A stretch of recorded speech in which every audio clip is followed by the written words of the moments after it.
क्योंकि जहाँ पर धर्म में आंकड़े आ जाएं, जहाँ पर संख्या आ जाए, वो फिर धर्म नहीं रहता, वो राजनीति आती है। राजनीति में आंकड़ों की जरूरत पड़ती है, राजनीति में संख्या की जरूरत पड़ती है कि किसके पक्ष में कितनी संख्या भारी है। लेकिन जहाँ धर्म की बात होती है, धर्म आचरण की बात करता है। बुद्ध का जो सिद्धांत है, बुद्ध कहते हैं कि ना ही वेरेन वेरानी समंति कुदाचनंग अवेरन च समंति ऐस धर्म सनातनो। बुद्ध ये नहीं कहते कि गाली के जवाब गाली से दो।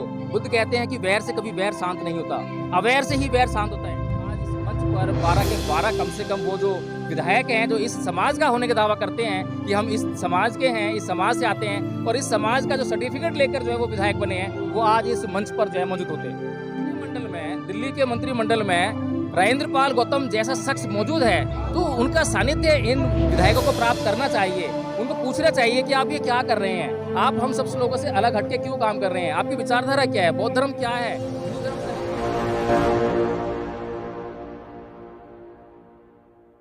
नमस्कार, आप देख रहे हैं बहुजन मीडिया और आज मेरे साथ में एडवोकेट जय भीम प्रकाश जी। सर, जानना चाहूँगी आज जिस तरह से बहुत ही विशाल धम्म दीक्षा का कार्यक्रम अम्बेडकर भवन में हुआ है, लेकिन क्या बात है, अगर हम बात करें माननीय अरविंद केजरीवाल जी की, वो हमें हर कार्यक्रम में हर मंचों पर दिखाई दे जाते हैं और खासकर बाबा साहब की तो बहुत बड़ी बड़ी बातें करते हैं, धम्म की बातें करते हैं, तथागत बुद्ध की बातें करते हैं। लेकिन आज राजेंद्र पाल गौतम जी के ही तहत यहाँ पर धम्म दीक्षा कार्यक्रम का आयोजन किया गया है, लेकिन हमारे दिल्ली के मुख्यमंत्री मौजूद नहीं है। हाँ, देखिए नीलम जी, ये बहुत बड़ी विडम्बना का विषय है, बहुत बड़ी विडम्बना है वास्तव में कि आज इतना बड़ा कार्यक्रम जो है, जो कि अगर आज हम बात करें कि भारत के लिए बहुत ही गौरवशाली दिवस है, आज जो है बहुत ही बड़ा दिन है, क्योंकि आज के दिन जो है सम्राट अशोक ने बौद्ध धर्म को ग्रहण किया। 10 दिन तक उनका जो है एक आयोजन चला, उसके बाद जो है आज बौद्ध धर्म को उन्होंने ग्रहण किया।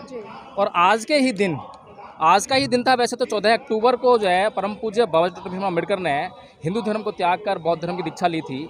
लेकिन क्योंकि अशोक का विजयदशमी, जिसको हिंदू लोग जो है दशहरे के रूप में सेलिब्रेट करते हैं, उसी दिन को जो है बाबा डॉक्टर भीमराव अम्बेडकर ने ऐतिहासिक परिप्रेक्ष्य में जाकर इस दिन को चुना कि इस दिन जो है, ये जो दशहरा का जो दिन है या नहीं है, ये तो नहीं जानते हैं, ये तो कल्पनाओं का विषय है और ऐतिहासिक इसमें कोई बातचीत नहीं है। लेकिन आज जो है अशोक का विजयदशमी है और सम्राट अशोक ने जो है आज के दिन बौद्ध धर्म ग्रहण किया था, तो इसलिए आज जो है इस देश के लिए बहुत ही गौरवशाली दिन है। लेकिन आज बहुत ही सोचनीय विषय है कि आज दिल्ली के इस अम्बेडकर भवन में जो है इतना बड़ा कार्यक्रम आयोजित किया गया है, जिसमें कि दिल्ली के मंत्री जो कि दिलो जान से जुटे हुए हैं बौद्ध धर्म के प्रचार प्रसार में, और उनकी दिली तमन्ना है कि इस देश के लोग जो है भारत के उस सच्चे और अच्छे धर्म को जान सकें, जिससे कि पूरी दुनिया में जो है भारत का नाम जाना जाता है। और भारत को जो है अगर विश्व गुरु बनने का जो अगर दर्जा प्राप्त हुआ पूरे विश्व में जो है, तो ये बौद्ध धर्म के कारण हुआ। तो ये राजेंद्र पाल गौतम जी अच्छे से जान रहे हैं और वो दिलो जान से लगे हुए हैं। और मैं ये समझता हूँ कि उन्होंने अरविंद केजरीवाल जी से भी कहा होगा कि आप जो है इस कार्यक्रम में शामिल होइए। लेकिन अगर अरविंद केजरीवाल जी इस कार्यक्रम में शामिल हो जाते तो उसका बहुत बड़ा इम्पैक्ट इस देश के लोगों के भीतर जाता, क्योंकि इस देश के लोग जो हैं अपने आदर्शों को फॉलो करना चाहते हैं कि वो क्या करते हैं क्या नहीं करते हैं। परम पूज्य बाबा डॉक्टर भीमराव अम्बेडकर ने जिस दिन धम्म दीक्षा ली थी, धर्म को ग्रहण किया था बौद्ध धर्म को जो है, तो वह उनके पीछे जो है लाखों की भीड़ इसलिए आई थी क्योंकि वे लोग जो हैं बाबा डॉक्टर भीमराव अम्बेडकर को अपना आदर्श मानते हैं। तो इस देश में जो लोग अरविंद केजरीवाल को किसी न किसी तरीके से, चाहे वे राजनीतिक परिप्रेक्ष्य में ही अपना आदर्श मानते हैं, तो वे ये सोचने के लिए जरूर मजबूर होते कि आखिर अरविंद केजरीवाल जी जो हैं बौद्ध धर्म के मंच पर क्या कर रहे हैं और क्या कह रहे हैं। सर, साथ साथ ये भी जानना चाहूंगी मैं, अरविंद केजरीवाल जी की तो बात अभी एक साइड रख देती हूँ, लेकिन जानना चाहूंगी दिल्ली में जो रिजर्व 12 विधायक है, 12 विधायक में सिर्फ यहाँ पर 2 विधायक जी की मौजूदगी है, जिसमें कि एक राजेंद्र पाल गौतम जी और दूसरे आनंद जी है। तो क्या बात है, जो 10 विधायक है वो यहाँ पर मौजूद क्यों नहीं है? देखिए, ये अब इसके बारे में क्या कहा जाए, सबसे बड़ी समस्या ये है क्योंकि जो 12 विधायक हैं, 12 में से एक राजेंद्र पाल गौतम जी ऐसे हैं जो वास्तव में अम्बेडकर विचारधारा को अच्छी तरह से जानते हैं, समझते हैं। लेकिन बाकी के जो विधायक हैं वो आरएसएस की जो विचारधारा है, ब्राह्मणवादी विचारधारा जो है, उसी को ढोने का काम करते हैं। वे जब विधायक बने तो वे विधायक बनने के बाद थैंक यू करने किसको गए? क्या वो परम पूज्य बाबा डॉक्टर भीमराव अम्बेडकर के किसी मूर्ति पर जो है माल्यार्पण कर गए, उनको थैंक यू किया क्या उन्होंने? नहीं। वे किसी मंदिर में धोख जमाने गए होंगे, उन्होंने हवन किए होंगे, यज्ञ किए होंगे, वो ईश्वर को थैंक यू बोल रहे थे, जबकि उनको जो है सबसे पहले परम पूज्य बाबा डॉक्टर अम्बेडकर को जो है थैंक यू बोलना चाहिए था। और उसके बाद जब इस मंत्रिमंडल में, दिल्ली के मंत्रिमंडल में राजेंद्र पाल गौतम जैसा शख्स मौजूद है तो उनका सानिध्य इन विधायकों को प्राप्त करना चाहिए। उनको पूछना चाहिए कि आप ये क्या कर रहे हैं, आप हम सब लोगों से अलग हटके क्यों काम कर रहे हैं, आपकी विचारधारा क्या है, बौद्ध धर्म क्या है, हिंदू धर्म से अलग कैसे है। मैं ये नहीं कह रहा कि वो अंधा होकर विश्वास अनुकरण करें किसी भी बात का, राजेंद्र पाल जी जो कहें वही मान लें, लेकिन चर्चा तो करें, विषय का मतलब प्रश्न तो पूछें उनसे कि क्या है क्या नहीं है, ऐतिहासिक परिप्रेक्ष्य में जाके देखें कि वास्तव में सच्चाई क्या है। अगर वे इतनी बातें राजेंद्र पाल गौतम जी से कर लेते तो आज इस मंच पर 12 के 12 कम से कम वो जो विधायक हैं जो इस समाज का होने का दावा करते हैं कि हम इस समाज के हैं, इस समाज से आते हैं और इस समाज का जो सर्टिफिकेट लेकर जो है वो विधायक बने हैं, वो आज इस मंच पर जो है मौजूद होते। हाँ सर, जिस तरह से हमने देखा कि जिस तरह से पहली बार केंद्र में मोदी जी की सरकार आई थी और पहली बुद्ध पूर्णिमा बनी थी और तालकटोरा स्टेडियम में एक बहुत ही भव्य कार्यक्रम हुआ था बुद्ध पूर्णिमा का, जिसमें कि मतलब पूरा लाइव टेलीकास्ट चला था चैनलों पर और बहुत बड़े स्तर पर भारत में उसका प्रचार हुआ। लेकिन उसके बाद भी हमने देखा कि बुद्ध पूर्णिमा के कार्यक्रम जो केंद्र सरकार की तरफ से थे वो बंद हो गए थे। लेकिन हम देख रहे हैं कि जिस तरह से अरविंद केजरीवाल जी हैं वो बाबा साहब की जयंती जी की बात करते हैं, बाबा साहब को आगे बढ़ाने की बात करते हैं, खासकर संविधान को पढ़ाने की बात करते हैं, लेकिन आज इतना भव्य कार्यक्रम और इसमें उनकी मौजूदगी नहीं, कहीं ना कहीं समाज के लिए निराशा है या फिर कुछ और चीजें हो सकती हैं। देखिए, तथागत बुद्ध ने धम्म को समझाते हुए बड़ी स्पष्ट और बड़ी साधारण बातों में, बड़े साधारण शब्दों में कहा कि सब पापस्य अकरणं कुशलस्य उपसंपदा चित्त प्रयोदपन्नं एतं बुद्धानुशासनं, कि सभी प्रकार के पाप कर्मों का ना करना और सभी प्रकार के पुण्य यानी अच्छे कर्मों का करना और अच्छे और बुरे कर्म के भेद को जानने के लिए अच्छे और सच्चे चित्त का निर्माण करना, यही धर्म है।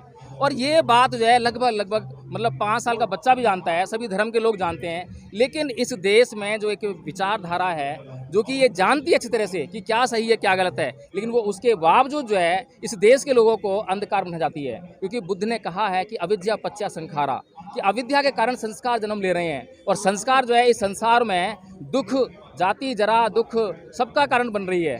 तो इसलिए जो है ये जो अगर भगवान बुद्ध की विचारधारा का प्रचार और प्रसार इस देश में होने लगा तो इस देश के लोग जो है उस अंधकार से दूर हो जाएंगे और ज्ञान की रोशनी में आ जाएंगे।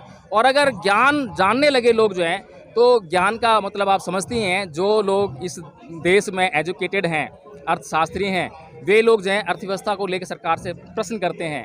जो लोग पढ़ लिख गए हैं, समझदार हो गए हैं, वे लोग अपने अधिकारों की बात करते हैं। संविधान में जो उनके अधिकार निश्चित किए गए हैं, उनका आरक्षण है तो उसकी बात करते हैं। तो अगर ये लोग पढ़ लिख गए, ये लोग जागरूक हो गए, तो ये लोग जो है सरकार से अपने अधिकार मांगने के प्रयास करेंगे, मांगने की बात करेंगे। और जो सरकार ये चाहती नहीं है कि ये लोग जो है किसी भी रूप में अपने अधिकार मांगें, अपने अधिकारों के लिए कोई आंदोलन करें, बल्कि सरकार चाहती है कि सरकार जो इनको दे, जैसे इनको चाहे वैसे इनको हाँकती रहे। इसीलिए सरकार इनको जो है इनकी शिक्षा दीक्षा पर जोर नहीं देती है। स्कूल कॉलेज में आप देख रहे होंगे कि शिक्षा का स्तर लगातार गिरता जा रहा है। 1950 में जब भारत का संविधान लागू हुआ तो वहाँ पर जो है 14 वर्ष तक की आयु तक के लिए शिक्षा मुफ्त की गई थी। आज भी वह 14 वर्ष तक ही है, जबकि आज 75 साल 75वां अमृत महोत्सव ये सरकार बना रही है। लेकिन उस अमृत महोत्सव में आज सरकार ने एक ऐलान नहीं कर पाई कि कम से कम जो है 12वीं क्लास तक तो कर देती। जबकि आज वो, अगर हम भारत के विकास की बात करें तो आज भारत का विकास कम से कम ग्रेजुएशन तक की लेवल की शिक्षा जो है यूनिवर्सिटी में जाकर जो है वो मुफ्त होनी चाहिए थी। इसकी व्यवस्था सरकारों को करनी चाहिए थी। सर, जाते जाते आखिरी सवाल लेना चाहूँगी। अगर मैं सरकारी आंकड़ों की बात करूँ, खासकर जनसंख्या के आधार पर, जाति के आधार पर और धर्म के आधार पर, हमने देखा, मैं उत्तर प्रदेश का आंकड़ा उठाकर सर बात करना चाहूँगी। जिस तरह से हमने देखा था कि 2001 में जब जाति जनगणना हुई थी तो वहाँ पर जो बौद्धों की संख्या थी वो 3,06,000 निकल कर आई थी। लेकिन फिर दोबारा से 2011 में जाति जनगणना हुई तो जो बौद्धों की संख्या थी सर वो 2 लाख सिर्फ मात्र 2,000 निकल कर आई है, 2,02,000। और पूरा टोटल अगर मैं बात करूँ तो 2,04,000 संख्या घटी है, ना कि बौद्धों की बढ़ी है। तो इसके पीछे कारण क्या है सर? क्योंकि इस तरह के विजयदशमी पर बहुत सारे कार्यक्रम आयोजित होते थे धम्म दीक्षा के, बौद्ध बढ़ने की जगह घट क्यों रहे हैं? देखिए नीलम जी, जो धर्म परिवर्तन का जो विषय है, लोगों ने उसको जो है बस आंकड़ों से संबंधित कर दिया है। और मैं कहता हूँ कि जहाँ पर धर्म में आंकड़े आ जाएं, जहाँ पर संख्या आ जाए, वो फिर धर्म नहीं रहता, वो राजनीति आती है। राजनीति में आंकड़ों की जरूरत पड़ती है, राजनीति में संख्या की जरूरत पड़ती है कि किसके पक्ष में कितनी संख्या भारी है। लेकिन जहाँ धर्म की बात होती है, धर्म आचरण की बात करता है। और अगर इस देश के लोगों की मैं बात करूं जिन्होंने धर्म परिवर्तन किया है, उन्होंने धर्म परिवर्तन के नाम पे सिर्फ इतना किया है कि वो हिंदू शब्द को हटा के बौद्ध बन गए हैं। उनके कपड़े चेंज हो गए होंगे, मंदिर मस्जिद या बौद्ध विहार चेंज हो गए होंगे। उनके जो मानसिकता में जो परिवर्तन होना चाहिए था, जो सांस्कृतिक परिवर्तन होना चाहिए था, सोचने के ढंग में परिवर्तन होना चाहिए था, वह परिवर्तन अभी तक जो है उनके भीतर नहीं आता, दिखाई देता है। बल्कि जिस तरह से एक हिंदू व्यक्ति सोचता है उसी तरीके से आज सोचते हैं एक हिंदू व्यक्ति के अंदर, हिंदू मानसिकता के अंदर, व्यक्ति के अंदर जो है हिंसा रोम रोम में उसके भरी होती है, वैसी हिंसा हमें आज अपने जितने भी ये बौद्ध कहने वाले लोग हैं उनके अंदर भी दिखाई देती है। तो कोई अमूलचूल परिवर्तन नहीं है, सांस्कृतिक परिवर्तन नहीं है। बुद्ध का जो सिद्धांत है, बुद्ध कहते हैं कि ना ही वेरेन वेरानी समंती कुदाचनंग अवेरन च समंती ऐस धमो सुनतनो।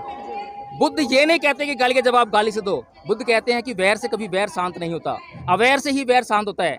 अगर अवैर से ही वैर शांत होता है तो इस देश के लोगों को ये डिसाइड करना पड़ेगा कि एक तरफ जो है ब्राह्मण संस्कृति है जिसमें कृष्ण जी ये उपदेश देते हैं कि जो अगर धर्म का नाश करता है या धर्म को बचाने के लिए हमें हिंसा का सहारा लेना पड़ेगा, लेकिन दूसरी तरफ जो एक संस्कृति है समर संस्कृति कहलाती है, भगवान बुद्ध की संस्कृति कहलाती है, जो ये कहती है कि अंगुलीमाल जैसे हत्यारे और हिंसक प्राणी को सबक देने के लिए या उसको हिंसा से बचाने के लिए, अहिंसक बनाने के लिए निहत्थे जाना पड़ता है। वहाँ पर जो है किसी भी प्रकार की सेना उनके साथ में नहीं होती है और उसके मस्तिष्क पर परिवर्तन करना पड़ता है। तो इस देश के लोगों को सोचना पड़ेगा कि परिवर्तन किस में करना है।